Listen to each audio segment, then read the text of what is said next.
로 함께 할 수 있어서 참 기뻤습니다. 귀한 찬양 감사를 드립니다. 오늘은 광복 80주년 기념 주일을 맞이해서 평화와 화해를 만드는 사람들이라는 제목으로 말씀을 나눕니다.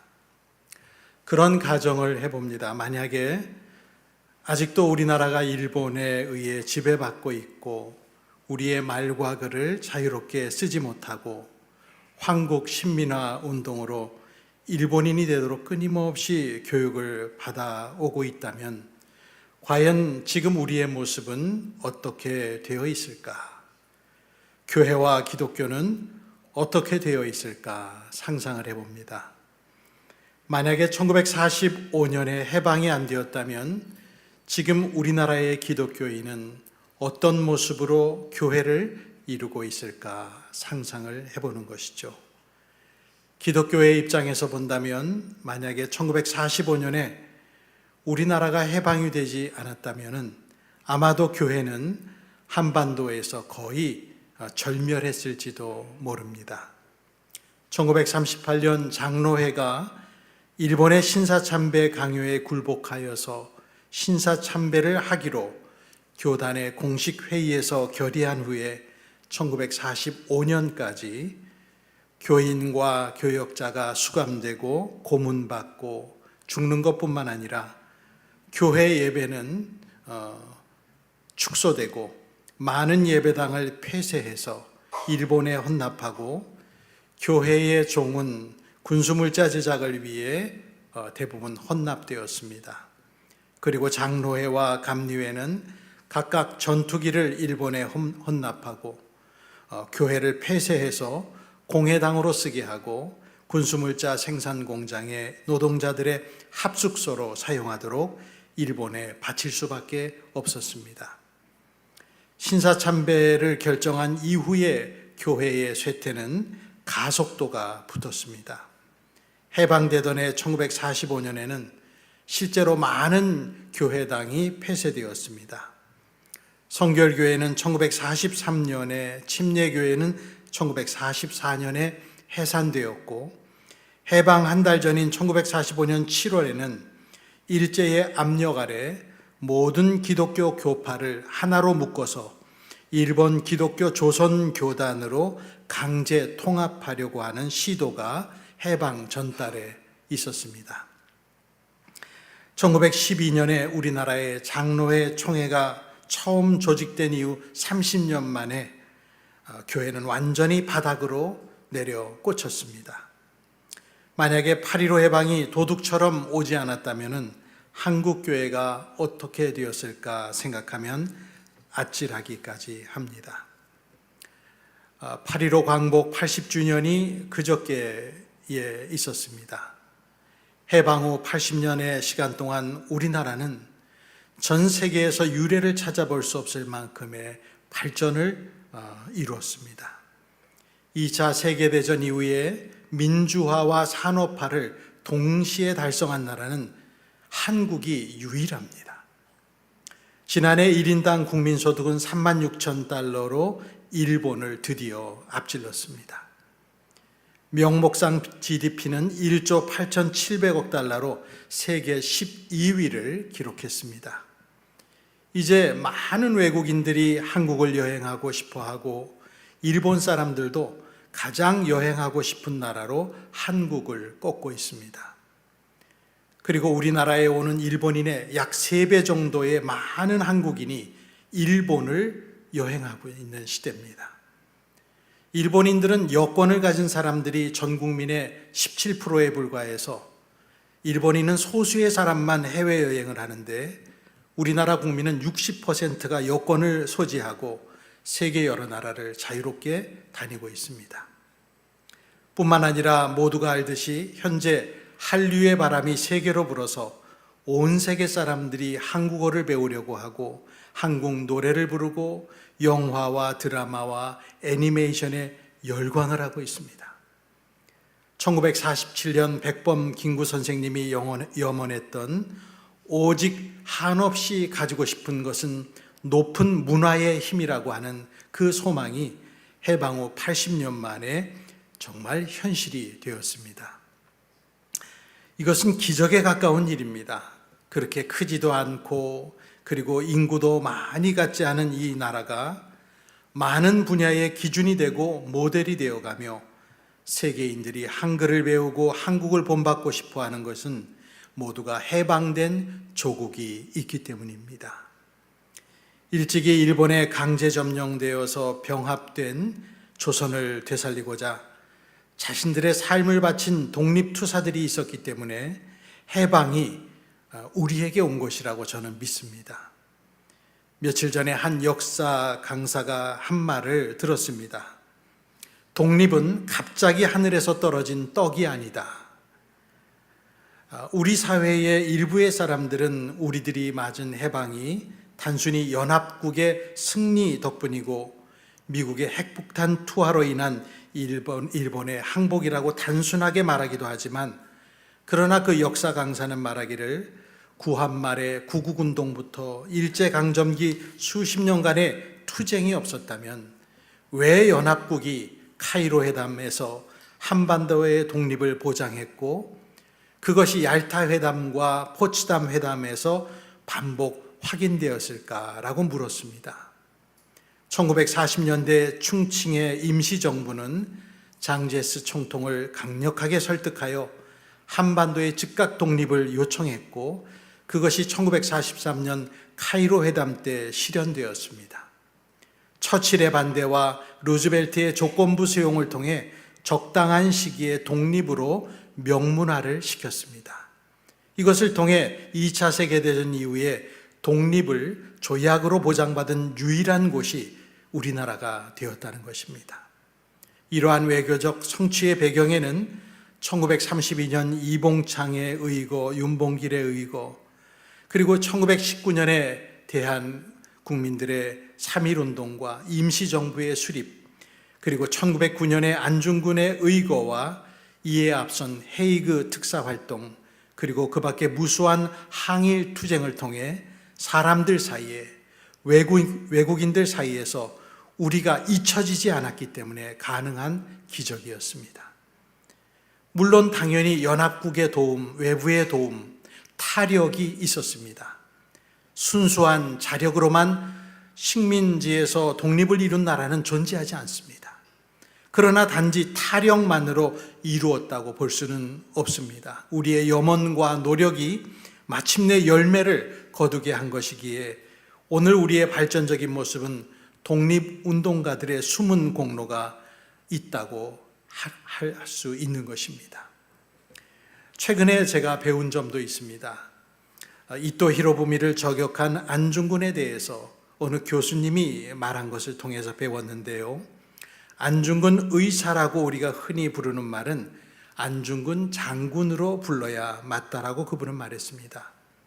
의사라고 하는 말은 일반인으로서 의로운 일을 한 사람을 뜻하지만 안중근은 이토 히로부미를 저격할 때 대한의군 참모중장 군인의 신분으로 군사작전을 실행하여 저격한 것이기에 그를 우리는 안중근 장군으로 불러야 한다는 것이죠. 우리가 청산리의 영웅 김좌진 장군을 의사라고 부르지 않고 장군이라고 부르는 것과 마찬가지로 일본이 강제 해산한 우리나라의 군대가 외국에 다시 모여 이룬 대한의군의 이름으로 항일 독립전쟁을 한 것이니 안중근 장군이 맞다는 것입니다. 더불어 우리가 독립운동이라고 부르는 것도 더 적합한 표현은 독립전쟁이라는 것입니다. 독립운동, 어떤 운동이 아니라 전쟁이죠. 그리고 일제 식민시대라는 말보다는 항일 독립 전쟁 시대라고 부르는 것이 더 맞다고 그 교수님은 주장했습니다. 을사늑약과 한일 병합 자체가 국제법상으로는 강압에 의한 불법 조약이기 때문에 우리가 조국을 불법 점령한 일본을 대항하여 독립전쟁을 벌였던 시기라는 것이죠. 참으로 일리가 있는 말이었습니다. 안중근 장군은 리순 감옥에서 자기 자신을 일관되게 대한의군 참모중장이라고 주장했고 죽기 몇 분 전에 쓴 유목에도 위국 헌신 군인 본분이라는 유명한 글귀를 남겨서 자기 자신이 군인임을 다시 한번 강조했습니다. 대한민국 육군에서도 2010년부터 안중근을 장군으로 공식 호칭하고 있으며 육군본부의 회의실을 안중근 장군실로 명명하고 있습니다. 며칠 전에 안중근 의사가 붓으로 쓴 일본이 망한다는 뜻을 담은 유목이 115년 만에 우리나라로 들어왔습니다. 이 유목을 비밀리 아버지에게서 물려받아 보관하던 이름을 밝히기를 꺼리는 일본인이 자기 나라 사람들의 비판을 우려하며 이름을 밝히지 않는 조건으로 우리나라에 되돌려 준 것이 바로 얼마 전에 들어왔습니다. 안중근 장군이 쓴 장탄일성 선조 일본이라는 글은 그 뜻이 긴 탄식으로 멸망한 일본을 먼저 조문한다라는 뜻입니다. 일본 제국주의의 만행을 엄하게 꾸짖으며 일본이 동아시아의 평화를 해치는 만큼 향후 전쟁에서 반드시 패하고 망할 것이라고 경고한 내용입니다. 멸망한 일본을 먼저 조문한 안중근 장군의 기계와 확신을 엿볼 수 있습니다.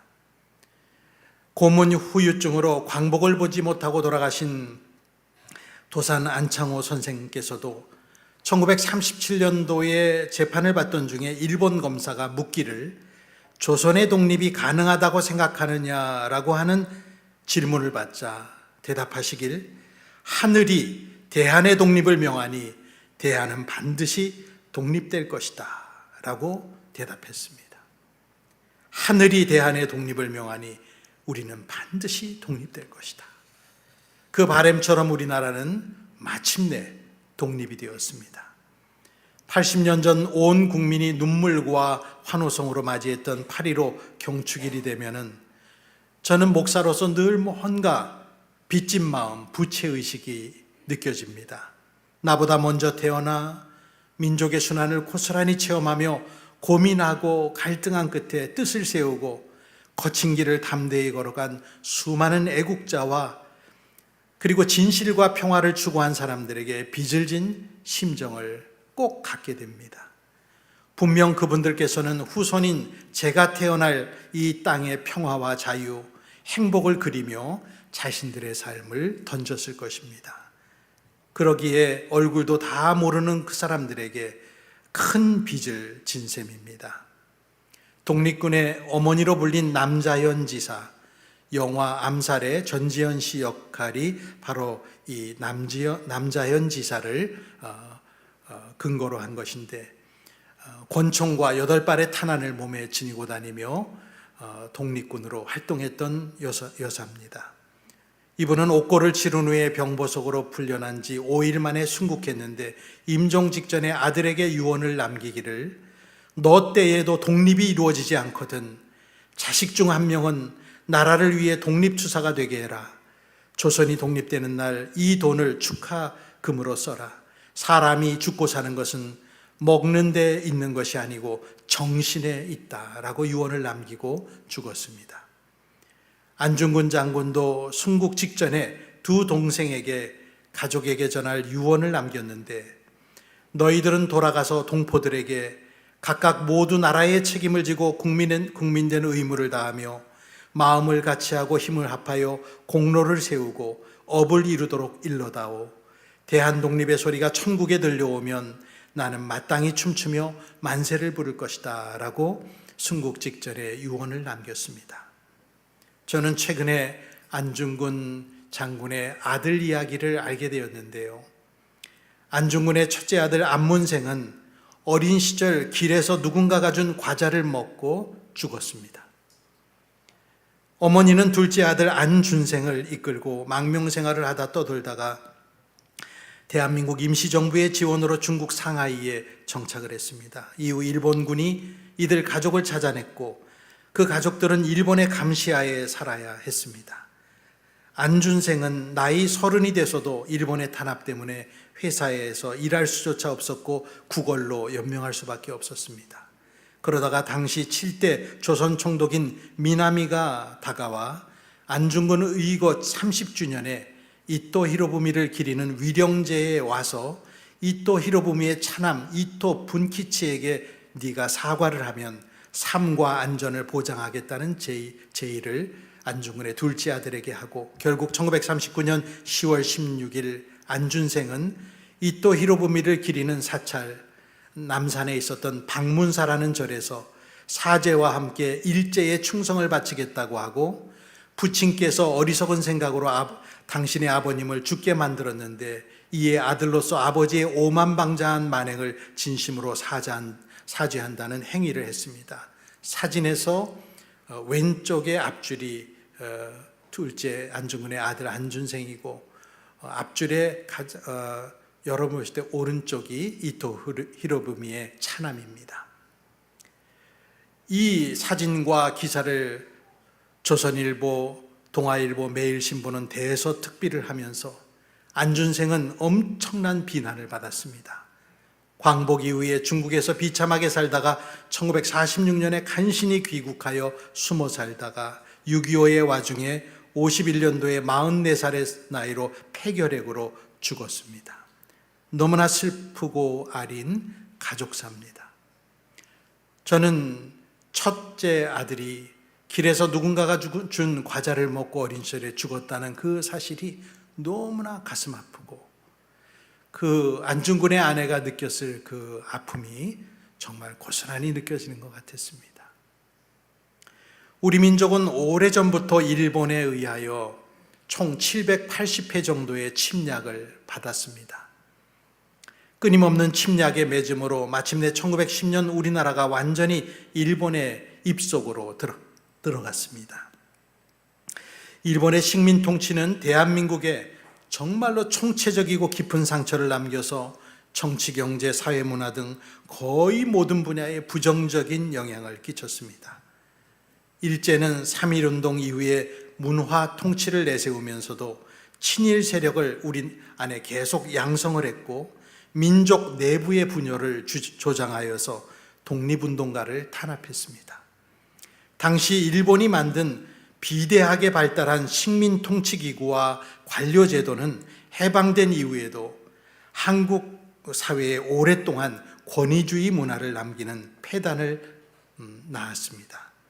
오늘날의 검찰제도도 당시 제도의 연장선상이라고 역사가들은 말하고 있습니다.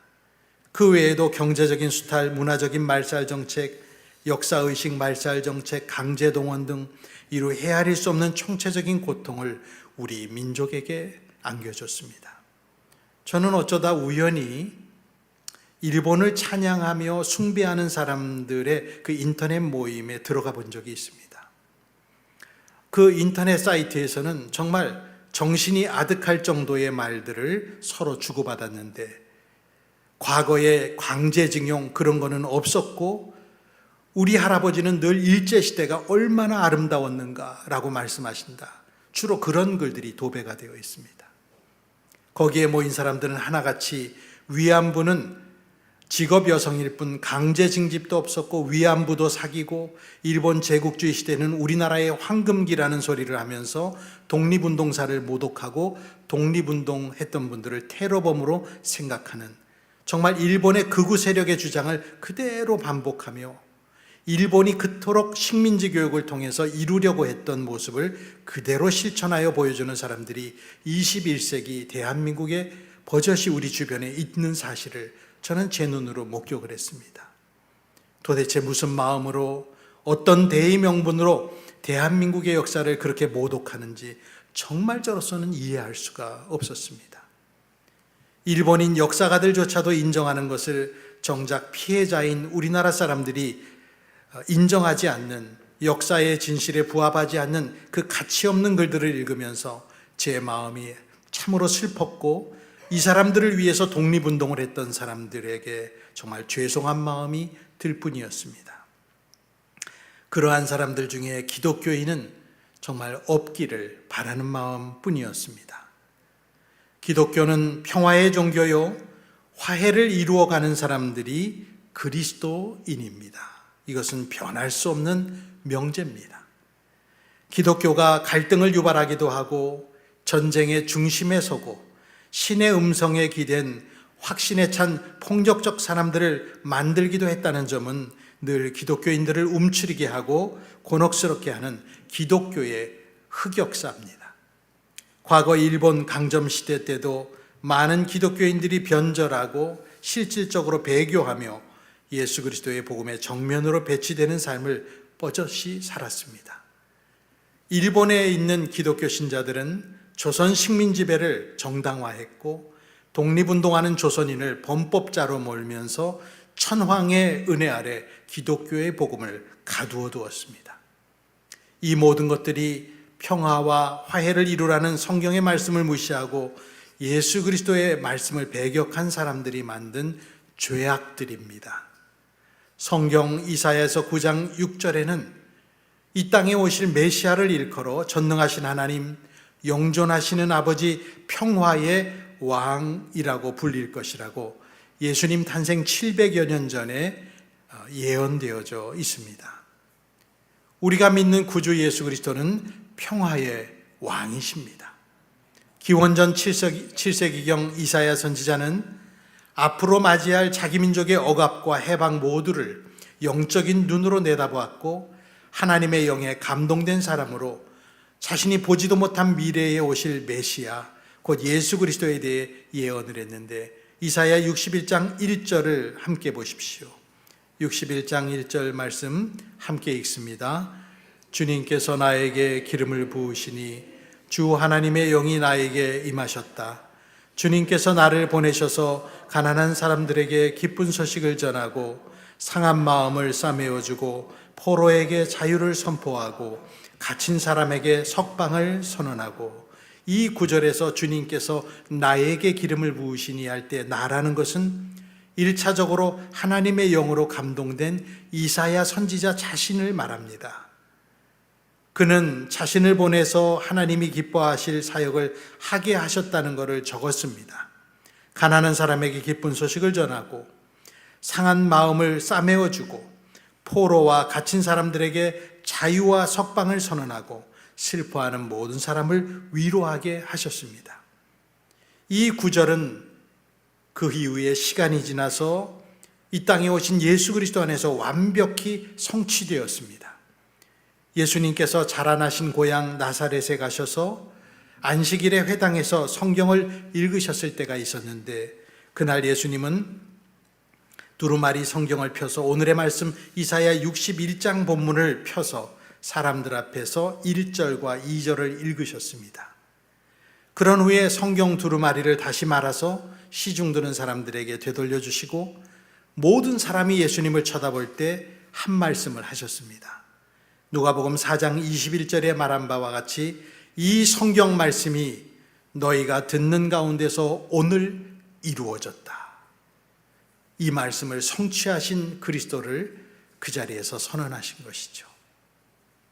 이사야에게 주신 소명이자 궁극적으로 예수님께서 성취하신 하나님의 사역은 가난한 사람들에게 기쁜 소식을 전하고 상한 마음을 싸매어주고 포로에게 자유를 선포하며 갇힌 사람들을 해방시키는 사역이었습니다.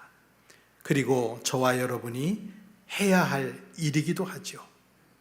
예수님은 평화를 이루는 사람은 복이 있다. 하나님이 그들을 자기의 자녀라고 부르실 것이라고 산상수훈 마태복음 5장 9절 말씀에 해주셨습니다.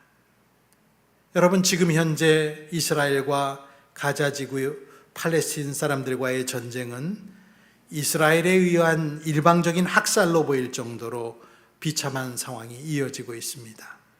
병원과 학교, 구호품을 전달받는 장소조차도 안전지대가 아닙니다. 얼마 전 노르웨이 지역의 교회들은 7일 오후 3시에 가자지구 평화를 위해 종을 울릴 것을 세계 모든 교회에 촉구했습니다. 가자지구에서 6만 명이 넘는 사상자가 발생하면서 우리 모두는 소명을 느끼고 무언가 해야 할 필요성을 느낀다고 노르웨이 교회는 말을 하며 전 세계에 동참을 호소했는데 노르웨이 교회에서 교회 종을 사용하는 일은 매우 드문 일이라고 합니다. 울려 퍼지는 종소리가 하나님께 닿고 사람들의 귀에 울려 퍼져서 가자에서 고통받는 모든 사람을 기억하기를 바란다라고 동참을 호소했습니다. 공격의 당사자인 이스라엘 내의 기독교인들도 심각한 우려를 자신의 정부에 표출했습니다. 천주교의 피차발라 추기경은 하마스의 공격도 야만적이지만 동일하게 가자 지구에서의 이스라엘의 무차별 폭격과 민간인 희생에 대해서도 멈춰야 할 전쟁이고 무의미한 폭력이라고 강도 높게 자신의 이스라엘 정부를 비판했습니다.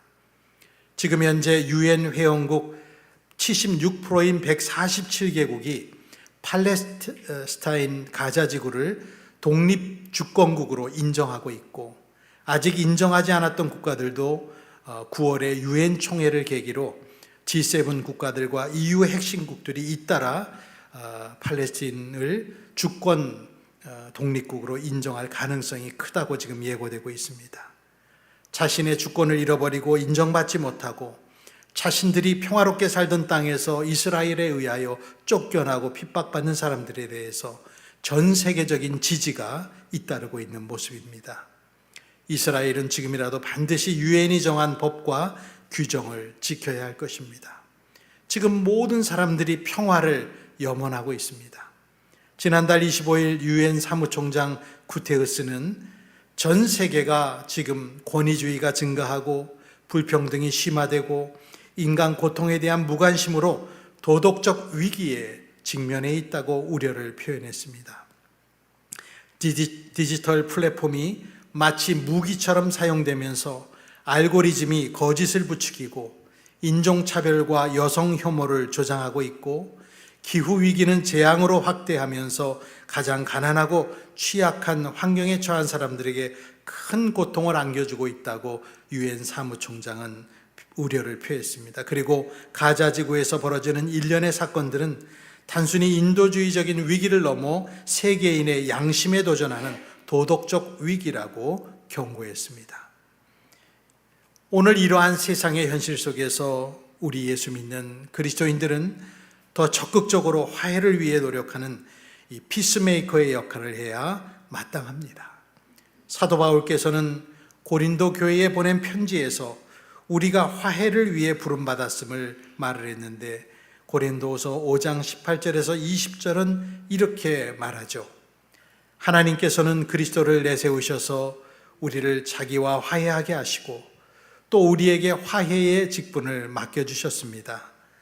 곧 하나님께서 사람들의 죄가를 따지지 않으시고 화해의 말씀을 우리에게 맡겨주심으로써 세상을 그리스도 안에서 자기와 화해하게 하신 것입니다. 그러므로 우리는 그리스도의 사절입니다. 하나님께서는 우리를 시켜서 여러분에게 권고하십니다. 우리는 그리스도를 대리하여 간청합니다. 여러분은 하나님과 화해하십시오. 우리 사회는 지금 여전히 갈등과 아픔, 과거의 아픔이 현재화되어 나타나기도 합니다. 어떤 면에서 우리 사회는 여전히 1945년도에 머물고 있는 것 같을 때가 있습니다. 기독교인들이 자신의 구원과 복받음에만 온전한 관심을 보이고 세상과의 관계에서 세상에 빛이 되는 사명을 망각할 때 기독교 신앙은 사교와 무속처럼 변질이 됩니다. 여러분, 오늘날의 신천지와 통일교를 한번 보십시오. 그리고 일부 타락한 교회들과 교역자들을 보십시오. 주님으로부터 멀어질수록 인간의 타락은 추악한 모습으로 발전합니다. 말씀을 정리합니다. 하나님은 사랑이시며 깨어진 세상을 치유하시고 화해시키시는 평화의 왕이십니다. 평화를 이루는 사람은 복이 있다. 하나님이 그들을 자기의 자녀라고 부를 것이다 라고 하신 주님의 말씀을 기억합시다. 평화, 바로 샬롬은 하나님의 창조 질서가 온전하게 회복되는 상태를 말합니다. 우리 그리스도인들이 해야 할 사명이 바로 그것이 아니겠습니까? 교회는 예수님의 성육신의 연장이라고 말합니다. 예수께서 육신이 되셔서 이 땅에 오셨듯이 우리는 예수님의 몸의 연장으로 이 세상에 나아가 예수님이 하셨던 일, 하시고자 하셨던 일, 우리에게 사명으로 주신 일을 예수님의 몸, 바로 수족이 되어서 하는 것이죠. 우리는 과거에 샬롬을 파괴한 일본 제국주의에 의해서 너무나 많은 고통을 긴 시간 경험했습니다. 우리 민족이 거의 멸절될 지경, 교회가 멸절될 그 지경에 하나님께서 무한한 은혜로 우리 민족을 살려주셨습니다. 마치 바벨론 포로 땅에서 이스라엘이 거의 사라질 위기에 그들의 땅으로 돌아가도록 허락해 주신 것처럼 주님은 우리 민족에게 살 길을 열어주셔서 해방된 조국을 맞이하게 하셨습니다. 주께서 우리 민족을 위해 피 흘린 사람들과 기도한 사람들의 염원을 잘 들으시고 세계 정세를 움직이셔서 작은 나라 대한민국을 구원해내시고 전쟁과 권위주의 정부, 불평등을 이겨내고 민주화를 이루어내고 경제성장을 동시에 이루어냈습니다. 오늘 이곳에 있는 교인들이 다른 곳이 아닌 유독 대한민국에 태어난 이유는 이 땅에 그리스도인으로서 해야 할 일이 분명 있기 때문일 것입니다. 그 일은 바로 평화와 화해를 만드는 일입니다. 저와 여러분을 죄와 사망의 억압에서 건져주신 예수님을 기억하십시오. 그 주님께서 우리에게 맡겨주신 사명은 억압과 미움과 차별이 아니라 그리스도의 사랑 안에서 평화와 화해를 이루는 일입니다. 사람을 살리고 우리 사회의 갈등을 치유하고 샬롬을 회복하는 일에 저와 여러분의 작은 힘을 보태야 하겠습니다. 선한 사마리아인처럼 됩시다. 가난한 사람에게 기쁜 소식을, 마음 상한 사람들에게 위로를, 패전하여 붙들려온 포로 같은 사람들에게 새로운 기회와 자유를, 오랫동안 억눌린 사람에게 석방되는 희년의 은혜를 주는 것이 우리 기독교인의 존재의 큰 이유입니다. 주님의 평화가 오늘 여러분 모두에게 임하기를 주의 이름으로 축원합니다. 기도하겠습니다. 80년 전 터져나온 기쁨과 환호성의 시간 8.25 해방을 되새기며 평화와 화해를 만드는 사람이 되기를 결단했습니다. 주님, 우리가 있는 곳에 평화가 깃들게 하시고 치유와 화해가 일어나 기독교란 곧 평화라는 생각이 온 세계의 상식이 되게 하여 주옵소서. 지금 우리의 어긋난 모습이 주님의 마음을 안타깝게 하고 방황하는 모습이 주님을 슬프게 한 것도 알고 있습니다. 부디 소란하고 아프고 눈물 흘리며 죽고 있는 이 땅 위의 사람들에게 우리가 주님을 대신하여 찾아가 주님의 은혜의 해 희년을 선포하며 세상을 이롭게 하는 기독교가 되도록 우리를 바꾸어 주시옵소서. 분단된 유일한 나라 한반도에 따스한 평화의 바람이 불게 해 주시옵소서. 일본과 우리나라가 과거의 아픈 역사를 올바르게 정리하고 미래를 향하여 함께 걸어가며 세계 평화에 기여하게 하옵소서. 어느 나라도 다른 나라를 무력으로 침략하지 말게 해주시고 대량 살상 무기로 무지한 사람들의 목숨을 빼앗고 인권을 유린하지 않게 하여 주시옵소서. 칼을 녹여 쟁기를 만들고 대포를 녹여 다리를 놓는 온전한 샬롬의 시대를 이 지구 위에 펼쳐질 수 있도록 은혜 내려 주시옵소서. 샬롬이신 예수님의 이름으로 간구드립니다. 아멘. 우리 함께 일어나 우리 애국가를 함께 제창하도록 하겠습니다.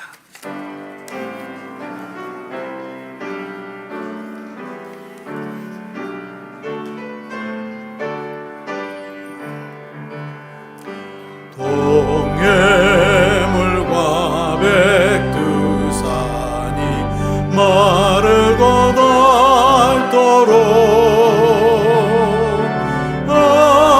하나님이 보호하사 우리나라 만세 무궁화 삼천리 화려강산 대한 사람 대안으로 길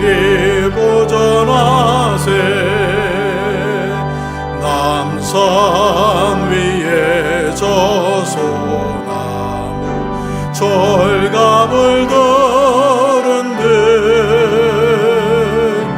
바람 소리 불겨나면 우리에게 상일세 무궁화 삼천리 와려강산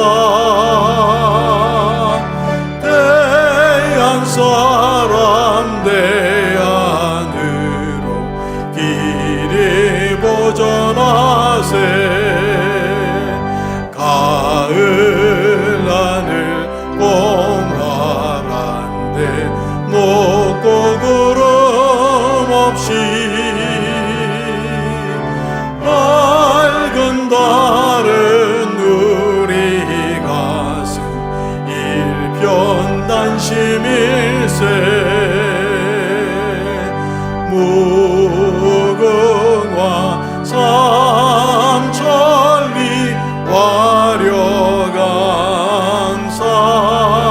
와려강산 대한 사람 대안으로 길이 보전하세 이 계산과 이 마음으로 충성을 다하여 괴로우나 즐거우나 나라 사랑하세 무궁화 삼천리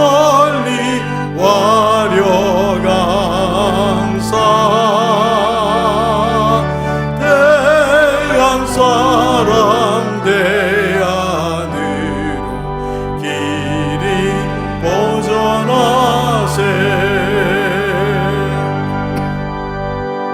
축도합니다. 이제는 우리 구주 예수 그리스도의 은혜와 하나님 아버지의 극진하신 사랑과 성령님의 은총이 80주년 광복 기념주의를 맞이하며 우리의 해방된 조국을 위해 이 바탕을 마련하려고 수고하고 애쓴 모든 사람들을 기억하며 무엇보다 하나님의 은혜에 감사하며 이 광복 기념주의를 뜻깊게 지내는 모든 가정들과 사람들과 어려운 일을 당하여 주님 앞에 간절히 기도하며 하나님을 구주로 삼고 매달리고 주를 붙들고 살고자 결단하는 사람들에게 영원토록 함께 있을지어다. 아멘.